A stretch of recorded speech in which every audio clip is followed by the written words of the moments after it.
Online कक्षा में आप सभी का पुनः स्वागत है। आज मैं जिस विषय बिंदु के साथ इस वीडियो में उपस्थित हूँ उसका शीर्षक है शिक्षा के आधार। इससे पूर्व के वीडियोज़ में हमने शिक्षा के विभिन्न पक्षों पर विस्तृत एवं महत्वपूर्ण चर्चाएं प्रस्तुत की है।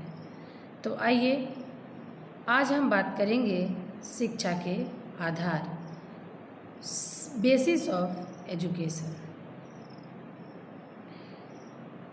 हम जब शिक्षा के आधारों की बात करते हैं तो हमें 4 आधार स्पष्ट रूप से दृष्टिगोचर होते हैं, जिसमें पहला है शिक्षा के दार्शनिक आधार यानी फिलोसॉफिकल बेसिस ऑफ एजुकेशन। दूसरा है शिक्षा के मनोवैज्ञानिक आधार यानी साइकोलॉजिकल बेसिस ऑफ एजुकेशन। तीसरा है शिक्षा के वैज्ञानिक आधार यानी साइंटिफिक बेसिस ऑफ एजुकेशन। एवं अंतिम और तीसरा है शिक्षा के सामाजिक आधार, सोशियोलॉजिकल बेसिस ऑफ एजुकेशन। तो आइए हम इन चारों आधारों पर बारी बारी से बात करते हैं। तो इस चर्चा के क्रम में शिक्षा के आधारों में से सबसे पहले हम शिक्षा के दार्शनिक आधार के बारे में बात करते हैं। तो हम ऐसा देखते हैं कि शिक्षा के उद्देश्य, शिक्षा के पाठ्यक्रम, शिक्षा के अनुशासन, विद्यालय व्यवस्था इत्यादि जो भी बातें हैं, इन सभी का जो रूप निर्धारण होता है, स्वरूप का निर्धारण होता है, वह दर्शन के आधार पर ही होता है। इन्हीं स्वरूप निर्धारण या तथ्यात्मक बातों को देखते हुए बटलर महोदय ने कहा है कि दर्शन शिक्षा को पथ प्रदर्शक का काम करती है, यानी शिक्षा का पथ प्रदर्शन करती है। तो ऐसे भी अगर हम बात करें तो दर्शन जो है वह सिद्धांत है। दर्शन क्या है? सिद्धांत है और शिक्षा उसका व्यवहारिक रूप है। अब देखिए कि सिद्धांत क्या करता है। सिद्धांत जो है प्रयोग की ओर आगे बढ़ता है और प्रयोग सिद्धांत में सुधार करता है, सिद्धांत को परिष्कृत करता है अपने परिणाम के आधार पर। तो हम यही बात करेंगे कि अगर दर्शन जो है सिद्धांत है और शिक्षा प्रयोग है तो बिल्कुल एक दूसरे से ये अंतर संबंधित हैं कि दर्शन के आधार पर शिक्षा आगे बढ़ती है और अपने प्रयोग के राह पर, प्रयोग के पथ पर जैसे जैसे शिक्षा आगे बढ़ते जाती है, उन पथ पर आए हुए समस्याओं के आधार पर सिद्धांत को परिष्कृत करते जाती है। उस परिष्करण के फलस्वरूप ही शिक्षा में यानी दर्शन में नए नए सुधार का समावेशन होते गया है। अब देखिए शिक्षा और दर्शन के संबंध में कहा गया है कि दर्शन के बिना शिक्षा अंधी है और शिक्षा के बिना दर्शन जो है पंगु है, यानी एक दूसरे के बिना न शिक्षा आगे बढ़ सकती है न दर्शन आगे बढ़ सकती है। शिक्षा और दर्शन के अंतर संबंधों को दर्शाते हुए कहा गया है कि शिक्षा वह पौधा है जिस पर दर्शन के फूल खिलते हैं, यानी दर्शन जो है शिक्षा रूपी पौधे पर पालित पोषित होती है। फिक्टे महोदय ने तो यहाँ तक कहा कि दर्शन की सहायता के बिना शिक्षा का उद्देश्य कभी भी पूर्ण रूप से स्पष्ट नहीं हो सकता है। यानी शिक्षा के उद्देश्यों का स्पष्टीकरण चाहिए तो उसे दार्शनिक आधार की अत्यंत आवश्यकता है। अब हम बात करेंगे कि रॉस महोदय ने कहा है कि शिक्षा जो है और दर्शन एक ही सिक्के के दो पहलू हैं। दर्शन विचारात्मक पहलू है और शिक्षा जो है उसका गत्यात्मक पहलू है, गतिशील पहलू है। यानी विचारात्मक पहलू को शिक्षा गतिशीलता प्रदान करती है, उसे गत्यात्मक बनाती है। जेंटाइल महोदय का कहना है कि दर्शन की सहायता के बिना शिक्षा की प्रक्रिया सही मार्ग पर आगे नहीं बढ़ सकती। रस्क महोदय का कहना है कि शैक्षिक समस्या के प्रत्येक दृष्टिकोण से शिक्षा का उद्देश्य कभी भी पूर्ण रूप से स्पष्ट नहीं हो सकता है। यानी हम ऐसा देखते हैं कि विभिन्न विद्वान जो हैं अपनी अपनी बातों का निर्धारण कर रहे हैं कि दर्शन की आवश्यकता किस किस प्रकार से शिक्षा को है। शिक्षा के लिए दर्शन बहुत आवश्यक है, क्योंकि जीवन के लिए शिक्षा आवश्यक है और दर्शन भी आवश्यक है। इसलिए दर्शन की आवश्यकता शिक्षा के लिए स्वाभाविक है। दर्शन को शिक्षा से अलग नहीं किया जा सकता है, क्योंकि दर्शन ही शिक्षा को जीवन से संबंधित करती है और शिक्षा की प्रक्रिया को एक निश्चित दिशा और लक्ष्य प्रदान करती है। तो इस प्रकार हम कह सकते हैं कि शिक्षा को अपना स्वरूप निर्धारित करने के लिए दर्शन की अत्यंत आवश्यकता है।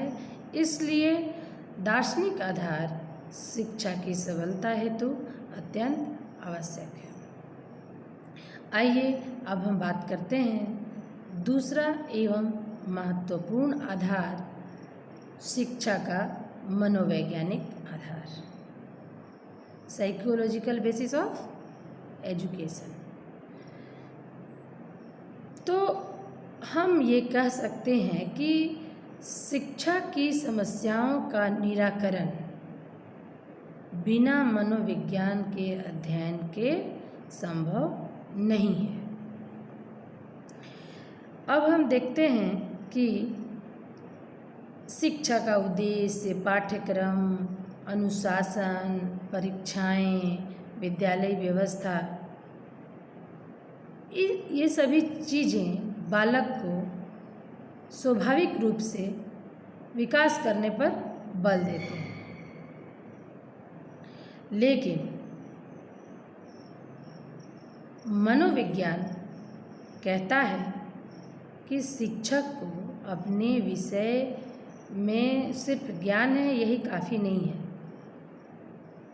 उसको प्रत्येक बालक की प्रकृति को समझना आवश्यक है, तभी वह उनका सहज विकास करने में सहायता पहुंचा सकता है। जी हाँ,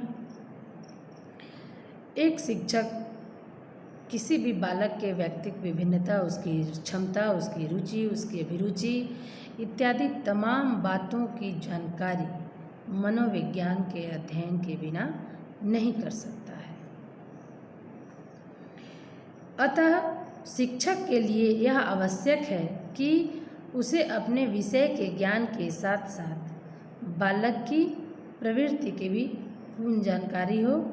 इसके लिए शिक्षक को मनोविज्ञान का अध्ययन करना, उसकी जानकारी रखना अत्यंत आवश्यक है। पेस्टालॉजी, फ्रोबेल, हार्वर्ड आदि प्रसिद्ध विद्वानों ने शिक्षक के लिए शिक्षा मनोविज्ञान का ज्ञान होना अत्यंत आवश्यक बताया है। अब देखिए कि एक शिक्षक जिसने मनोविज्ञान का भली भांति अध्ययन किया है वही बालक की मन स्थिति को समझ सकता है, उसकी इच्छाओं को समझ सकता है, रुचि, अभिरुचि, क्षमता, योग्यता आदि विभिन्न प्रकार की बातों को भली भांति समझ सकता है और उसी के आधार पर उसके साथ प्रेम एवं सहानुभूतिपूर्ण विचार कर सकता है, व्यवहार कर सकता है। देखिए,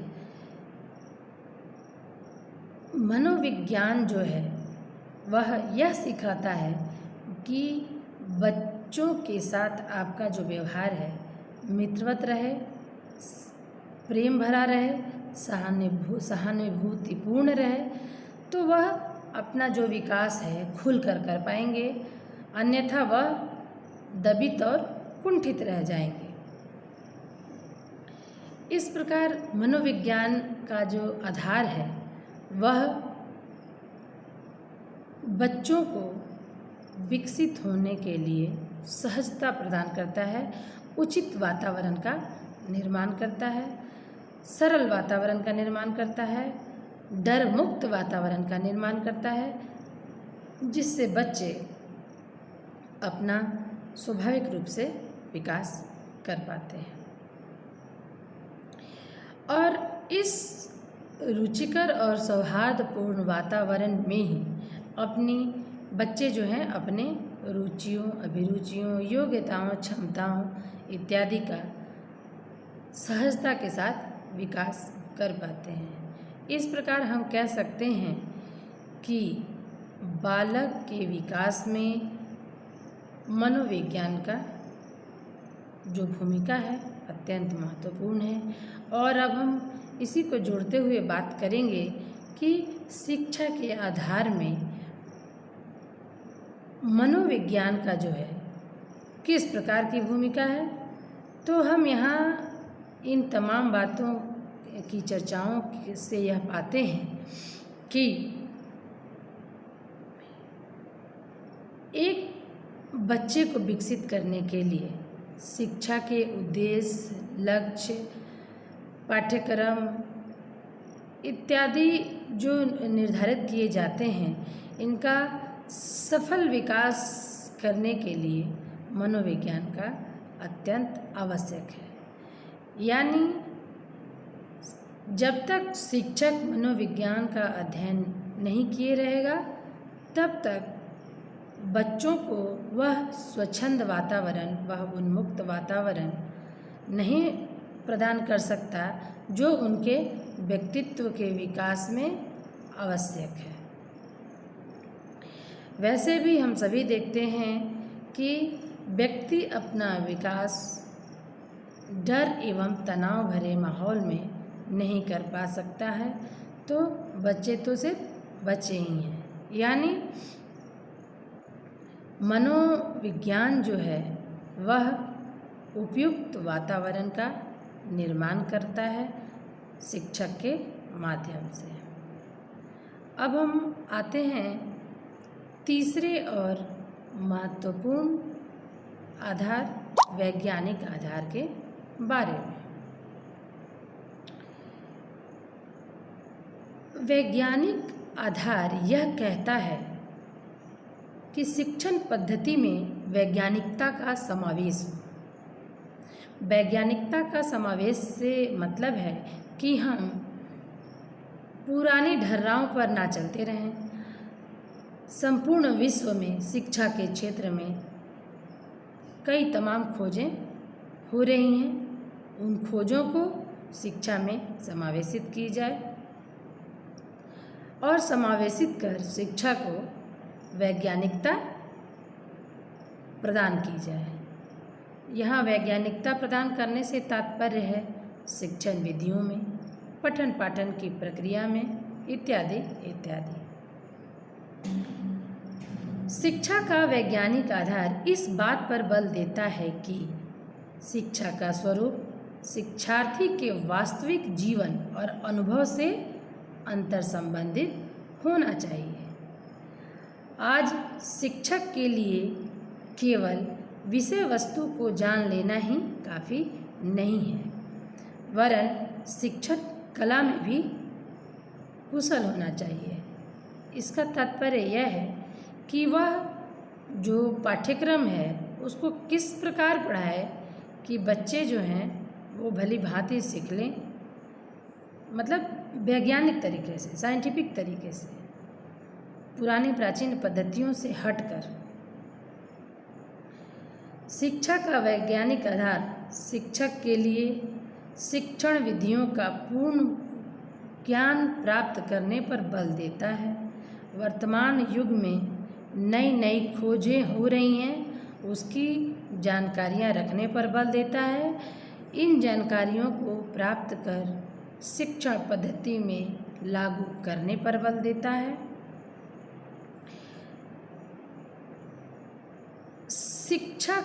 शिक्षा का वैज्ञानिक आधार जो है आगमन पद्धति पर बल देता है, जिसके आधार पर शिक्षक जो है नए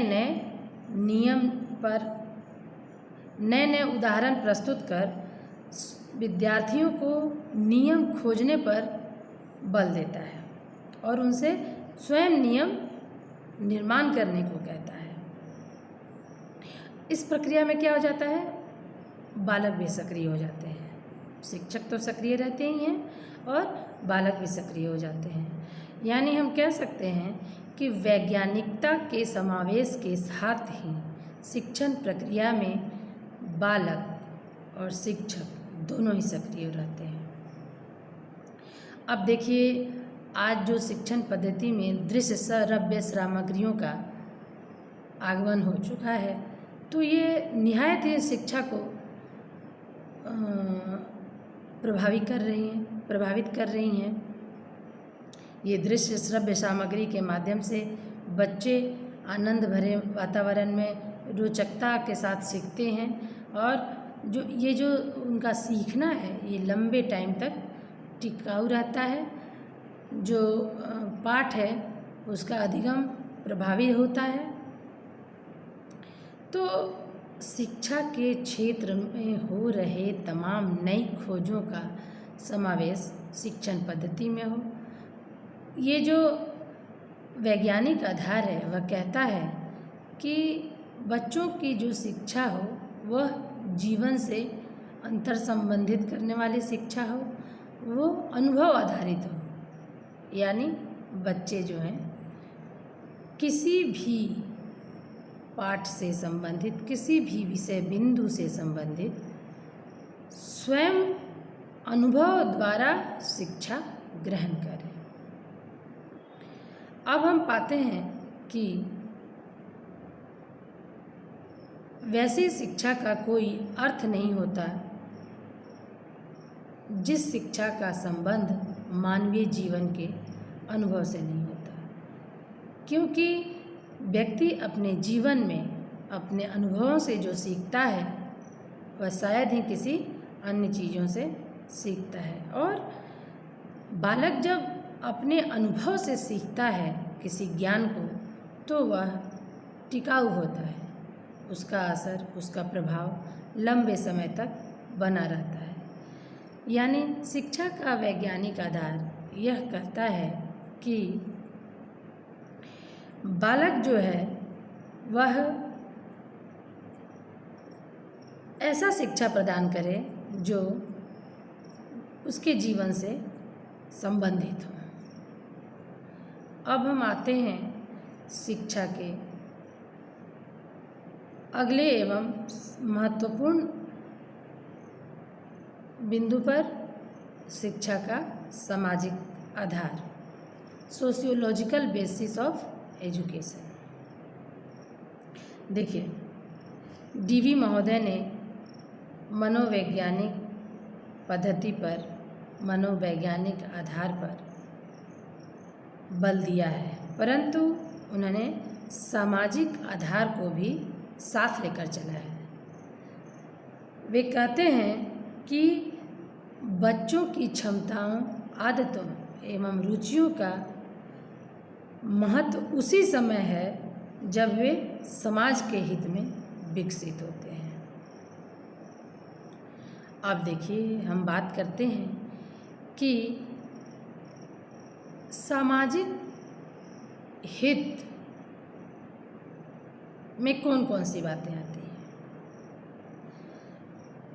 सामाजिक हित के लिए व्यक्ति की ईमानदारी, कर्मनिष्ठा, उद्यमी, सचरित्र इत्यादि जो बातें हैं महत्व रखती हैं। तो हम समाज की इन सभी बातों का ध्यान शिक्षा के माध्यम से ही रख सकते हैं, और शिक्षा तभी फलदायी है जब वह समाज के बारे में सोचे, समाज के हितों का ध्यान रखे। मान लीजिए एक व्यक्ति जिन बातों को अपने जीवन में सीखता है, ग्रहण करता है, उसका समाज से कोई सरोकार नहीं, तो उसके सीखने का, उसके पढ़ने का क्या सरोकार है? कोई सरोकार नहीं है। तो डीवी महोदय ने कहा है कि बालक की व्यक्तिगत क्षमताओं, रुचियों तथा आदतों का महत्व उसी समय है जब वे समाज के हित में विकसित हों। यानी सामाजिक आधार कहता है कि शिक्षा का स्वरूप ऐसा होना चाहिए जिसमें सामाजिक हित निहित हो। शिक्षा के सामाजिक आधार का अर्थ यह है कि शिक्षा की व्यवस्था समाज की आवश्यकताओं, आकांक्षाओं और आदर्शों के आधार पर की जानी चाहिए। समाज और शिक्षा का गहरा संबंध है। बिना समाज के शिक्षा जीवित नहीं रह सकती और बिना सामाजिक हित के शिक्षा का कोई संबंध नहीं रह सकता। बिल्कुल सही है। शिक्षा का सामाजिक आधार इस बात पर बल देता है कि बालकों को सुयोग्य, चरित्रवान और कर्मनिष्ठ बनाया जाना चाहिए ताकि उनमें सामाजिक गुणों का भली भांति विकास हो, जिससे वे अपने कर्तव्य एवं अधिकारों को समझ सकें। मान लीजिए ऐसी शिक्षा पद्धति हो जिसमें समाज से संबंधित कोई बात नहीं हो, तो मनुष्य एक सामाजिक प्राणी है। वह समाज में ही रहना पसंद करता है और समाज में रहने के भी कुछ नियम एवं कायदे हैं। तो बालक जो है, जब तक वह इन नियमों और कायदों का ज्ञान ग्रहण नहीं करेगा तब तक वह सामाजिक प्राणी नहीं बन सकता है, और जब तक वह सामाजिक प्राणी नहीं बनता है तब उसका कोई महत्व नहीं रह जाता। यानी शिक्षा का स्वरूप, शिक्षा की पद्धति सामाजिक हितों के निहितार्थ ही होनी चाहिए। ऐसी शिक्षा व्यवस्था या ऐसी शिक्षा पद्धति किसी काम की नहीं है जब बच्चों को चरित्रवान न बना सके, गुणवान न बना सके, नीतिवान न बना सके, क्योंकि यही सभी गुण जो हैं वो समाज के काम में आते हैं। क्योंकि किसी भी राष्ट्र के विकास में समाज की अहम भूमिका होती है, तो एक शिक्षित व्यक्ति ही सुगठित परिवार का निर्माण करता है, आदर्श समाज का निर्माण करता है एवं श्रेष्ठ राष्ट्र का निर्माण करता है। तो हम यूँ कह सकते हैं कि व्यक्ति जो है वो इस प्रकार की शिक्षा ग्रहण करे जिसके अंतर्गत समाजोचित गुणों का विकास हो सके और वह शिक्षित होकर समाज के काम आ सके। क्योंकि पहले ही कहा जा चुका है कि शिक्षा समाज से ही जीवित होती है और समाज जो है शिक्षा से ही प्रवाहित होता है, आगे बढ़ता है। बिना सामाजिक हित का शिक्षा का कोई महत्व ही नहीं है। ऐसी शिक्षा पद्धति जिसमें सामाजिक हित निहित ना हो, तो हम कल्पना कर सकते हैं क्या कि ये हमारे समाज के काबिल है या फिर हमारे राष्ट्र निर्माण के लिए उपयुक्त है? नहीं। इन 4 आधारों के अंतर्गत हमने देखा कि ये चारों आधार, शिक्षा के दार्शनिक आधार, शिक्षा के मनोवैज्ञानिक आधार, शिक्षा के वैज्ञानिक आधार एवं शिक्षा के सामाजिक आधार, शिक्षा के स्वरूप के निर्धारण में अपनी महती भूमिका को कैसे निभा रही है और उसे कैसे मजबूती प्रदान कर रही है। तो हम अगर शिक्षा के सुगठित स्वरूप के बारे में कल्पना करते हैं तो इन चारों आधारों की भूमिका अत्यंत महत्वपूर्ण है। आज के इस अंक में बस इतना ही।